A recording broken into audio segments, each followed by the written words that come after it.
If the new world is going to be run by artificial intelligence, what does it mean for humanity? Can people stay at the top of the food chain, or will we be overtaken?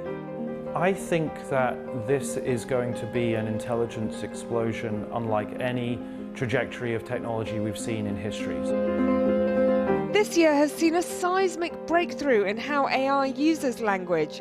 Computers are now harvesting trillions of words from every imaginable source and using that to talk to us like they're other humans, and triggering a wave of warnings about the existential threat to come. I'm a humanist. I think our goal should be to keep humans at the top of the food chain. That means we have to prevent proliferation and ensure that these tools remain completely accountable. What this man says matters. He's played a key role in the development of AI, from its first critical steps to its latest incarnation of intelligent chatbots. Why can't we breathe underwater? Well, there are a couple of reasons. 3 years ago, these models were barely able to string together a single coherent sentence. You now have a tool completely at your disposal 24/7 to teach you and guide you, give you feedback, help you remember, brainstorm, be more creative. And I think that is going to be one of the most meritocratic turbo boosts to productivity in the history of our species. But there is also a darker side. Let loose, will these programs always align with us? Or could they be more like James Cameron's dystopian vision? Suleiman says AI doesn't have to become sentient to cause havoc for the modern world. There's been a hell of a lot of focus on the Terminator robots, and I think there's a lot of practical near-term concerns that should preoccupy us. I think that's the risk, is that people will use this to spread misinformation, to deliberately pollute the information ecosystem, to sow doubt, to sow fear, and potentially campaign against democracy. We've certainly seen the Russians and others to try and participate in that kind of thing, so I expect more of that.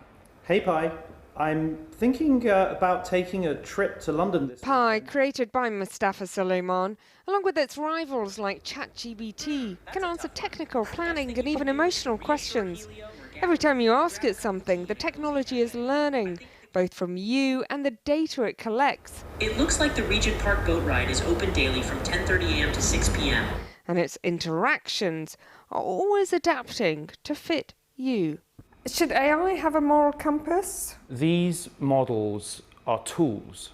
So people who use those tools will be able to insert their values into those models. And that's where it's likely to cause chaos and conflict. Denying that reality is putting your head in the sand. So does AI need to be contained with tougher regulation?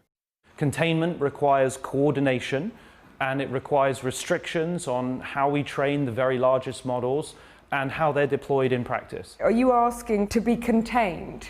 Yeah, I think for sure, when you're building a technology that is as fundamental as intelligence itself, then we should be really sensitive and conscious about how those tools proliferate. I am a learner. Both the power and the vast sums of money that are to be made in AI have created an arms race for companies and countries that's hard to control.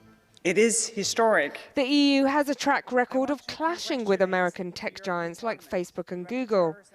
But as new AI rules are signed into law, will this new generation of titans accept tougher regulation?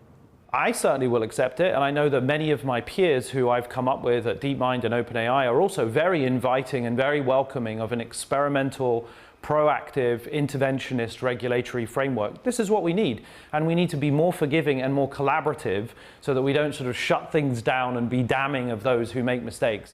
Just weeks ago, Suleiman joined with other AI leaders to sign a stark 22-word statement reading, "Mitigating the risk of extinction from AI should be a global priority." If it's so risky, why don't you stop?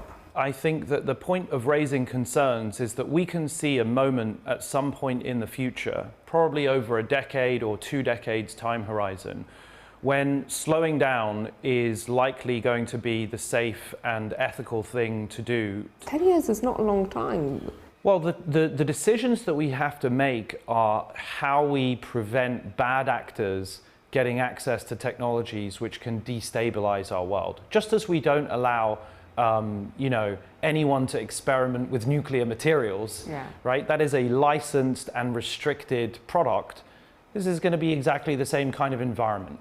But arguably easier to get your hands on AI coding than on nuclear weapons. I think that's exactly why we're all raising the concern, because nuclear material, uranium-235, is a physical substance which is actually very expensive, very difficult to handle, and very concentrated. On the flip side, these tools will be open sourced and very widely spread around the world. But it's not just humanity that's under threat. The traditional tech giants are also feeling the pressure.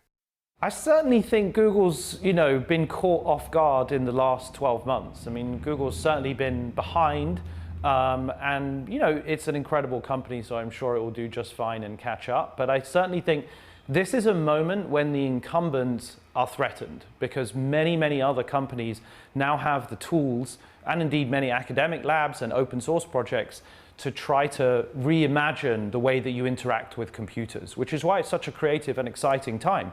We really will be speaking to computers in the next few years. If the future of computing is conversational, does that mean that it's all over for search engines, it's all over for Google?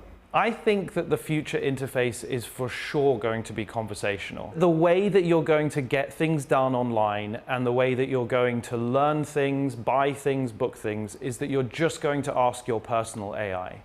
Silicon Valley, where Suleiman is now based, is a long way from the modest North London neighbourhood he grew up in. He recognises he's an optimist about the technology, but he says he's not blind to the risks it poses.